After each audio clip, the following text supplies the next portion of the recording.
Hi everyone, and welcome back to another Bork No Game video. Today's video is dedicated to rank 9.3 to rank 9.5. So let's go ahead and jump right into this, go into my parties. And then you can see here there's going to be a list of characters. I hit edit right here. These are the list of characters that technically you shouldn't upgrade to 9.5. And what is the reason for that? That's mostly because it affects their UB timing. So let's go ahead and go to the charts and jump right into here. You can see these are going to be characters. I pretty much wrote some notes down in case people just want to read it. But let's go ahead and explain the reasons why it's specifically June, Shinobu, Kokoro, and mostly the healers, and I guess you could say Yukari if you want to leave it like that, right?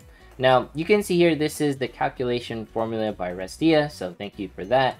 And pretty much what happens here is every time you get hit, HP decreases, obviously, but most of all, you run this formula to get TP, right? So you get a bunch of TP based off of the amount of HP you lose. So, technically, you would want less stats on your defense so you can get more TP, so you can control where your UBs actually land. So a lot of the times what ends up happening is if you increase the ranks of someone like Kokoro or someone like Shinobu, is that their stats increase so much that their UBs are thrown off for auto or just when casting it when you need it, right? It doesn't really matter as much for DPS because the ones that hit in or stay in the front line, they get hit so much that they actually need those stats in order to get their UBs in order to survive. But characters like Shinobu and Kokoro who sit like in the midline and they want their UBs even faster, they want less stats, alright? So a lot of you are probably wondering, well, what about the overall stat gain? So I rigged this so it's 8.3 to 8.6. The important part is that stats here are all gains. As you can tell, there's no real deficits when it comes to going up in ranks. The most important part is that the TP gains are going to be affected, and that's what you want to prevent as much as possible, because we have some situations where Reno Comp isn't as viable as usual right now in PvP because her UBs aren't being casted. You know, Ninon is more relevant right now because her timings are better with the current ranks. It's just one of those small nuances with Priconne where your ranks will really affect your UB timings, and it'll also affect the relevancy of a character. Alright, so when it comes to these ranks, everyone green and above can be upgraded to 9.5 as you see fit. This is pretty much based off of importance. So blue, like you can do it. Yellow, you know, you can do it if you have the extra resources. And green, you can do it if you definitely have the extra stamina and resources. And when it comes to Makoto and Kaori, we'll explain why later. But essentially, Kokoro, Shinobu, June, and Yukari and all the healers, they will stay below those ranks because they aren't really used as much for, like, you know, the situations where they need more stats, right?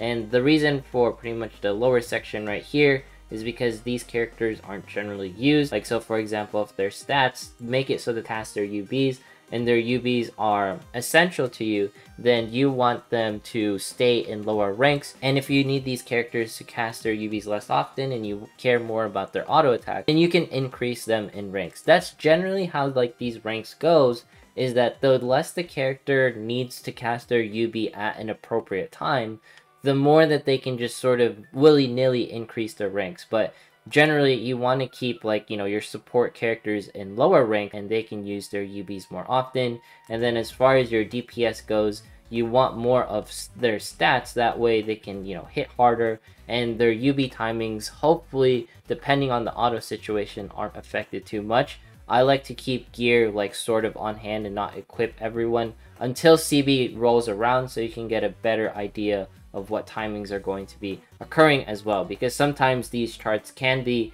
not as accurate because you have to see how they actually work, and this is mostly also advice for CB in case you're wondering. Now you can see here rank 9.4 don't equip left centerpiece. What does that exactly mean? So let's go ahead and jump into a character like someone like Makoto because that's the one it's advised upon. And the reason for that is because you want to manipulate your defenses and get your UB as fast as possible. So this is the left centermost piece of gear. And what happens here is that usually, you know, you get a bunch of defenses. Let's go to someone who hasn't been upgraded, I believe like Shinobu, right? So she's still sitting like around rank 8.6. And you can see it provides a bunch of defensive stats and regens. Now, you don't really want this because on characters like such as Makoto, it'll throw off her UB timings. And same thing with Kaori. Now, obviously, you want Makoto to cast her UB as fast as possible, and you can always equip the gear as you need it as you go into more laps within clan battle. And then for rank 8-5, you also technically don't want to equip the left centerpiece for Shinobu and Kokoro so that you can get their UBs much faster. Obviously, you can have the like armor pieces on hand in case these two characters aren't surviving. Or for example, if you're using Kokoro as a face tank, then you generally want her armor pieces, right?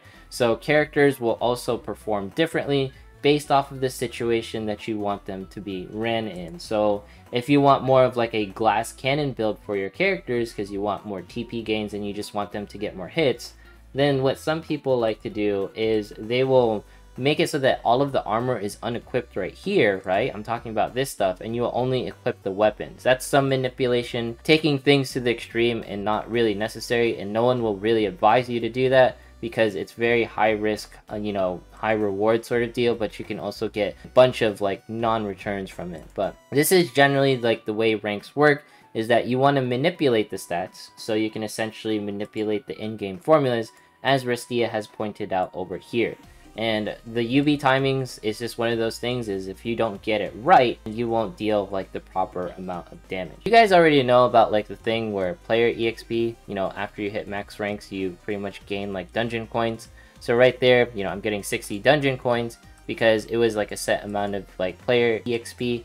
I don't think this really applies to like the event missions. So if you go into the event missions, you get like some player EXP, but some of them don't provide it. It's mostly like this stuff. So if the quest itself is not playing or not providing actual EXP to like the person or your account, then you will not be getting dungeon coins. If you see anything that's like, you know, EXP related player wise, then you want it so that you can get more dungeon coins. This is like incentive so you can complete the dailies throughout the day. That way you can get more dungeon coins. If you're wondering, you know, how people are clearing out the shop, they're just doing their dailies and maximizing everything as much as possible. Alright, I'm very curious if I can take this on. Now the biggest hitters are going to be Ninon and, you know, obviously Mitsuki, right? So we're not going to bring Ilya, and we're going to bring someone like Mimi for this one. And instead of Kuka, we're going to bring someone like Miyako for this one. I just want to see how this works out. I'm just mostly curious because, you know, a lot of these comps, they're just meant to counter Ilya, and if you don't bring Ilya, you generally have higher success with them just because you have more units that can survive, and they're not as squishy and everything, right? So Monica doing her UBs right there, Ninon doing her own thing. No one dies, right? That's like the most important part. When you're creating these teams and just experimenting with everything, obviously, like, this isn't a meta team or anything. Don't do this at home. I'm just like trying to do this for fun at the end of the day. I'm going to take out the tanks. I'm going to take out the Ninon. Alright, Miyako's definitely going to survive. She's always a survivor when it comes to this. It might be a Miyako versus Mitsuki situation. That's always what ends up happening at the end of the day. Our Mitsuki's probably going to die here. And now we just sit here and wait for the rest of the seconds to count down as Miyako tries to take this down, but she's probably going to fail. I think it would have been better if maybe I didn't bring Monica or Saren in this situation, because Saren probably was the most unnecessary.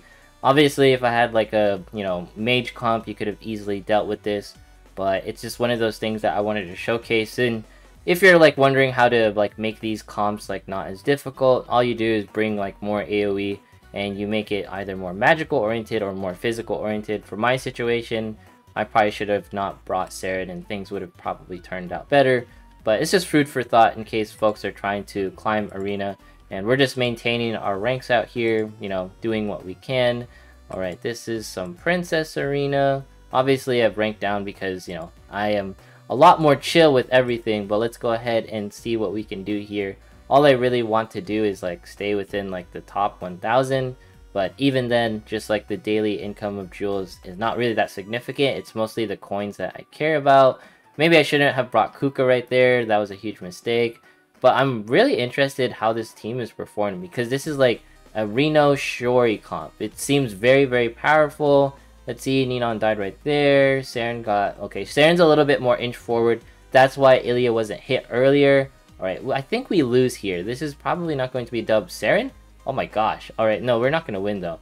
But that was pretty interesting to see. If I only brought like Miyako right there in that situation, I would have won the fight probably. Just so it's not about Ilya surviving, it's about like my actual physical characters staying alive and whatnot. So this one, yeah, if I just switched out the tanks, if I just like spent some more time to look at it, it would have been turning out a lot better. But we're probably not going to win this one too. This is just impatience on my part, so learn from my mistakes as always, because if I switched the tanks for like the first 2 fights, it would have been a much better situation regarding both of these fights. But oh well, that's what impatience leads me to. Hopefully you get something out of that one. As always, when it comes to ranks, just pay attention to mostly like TP gains and whatnot. That's the biggest advice that I can provide to you, because you can make your own judgment calls based off of the character's usability and their utility. You just want their timings to be great. That way your UBs aren't messed up, your auto isn't messed up, because what's the worst thing that can happen with ranks is that your characters do UBs before Makoto, right? That is like a catastrophe right there. Or someone does a UB before like, defense breaks are up. But anyways, if you made it this far in today's video, consider subscribing, dropping a like, leaving a comment, follow me on Twitch, follow me on Twitter. Once we hit 20,000 subs, we'll be doing a giveaway. Also, I'm still looking for Bartholomew Romano. If you don't contact me in the next couple of hours, I have to do another redo of the 17,500 giveaway. But anyways, thanks so much for watching. Have yourself a fantastic day, and see you in the next one.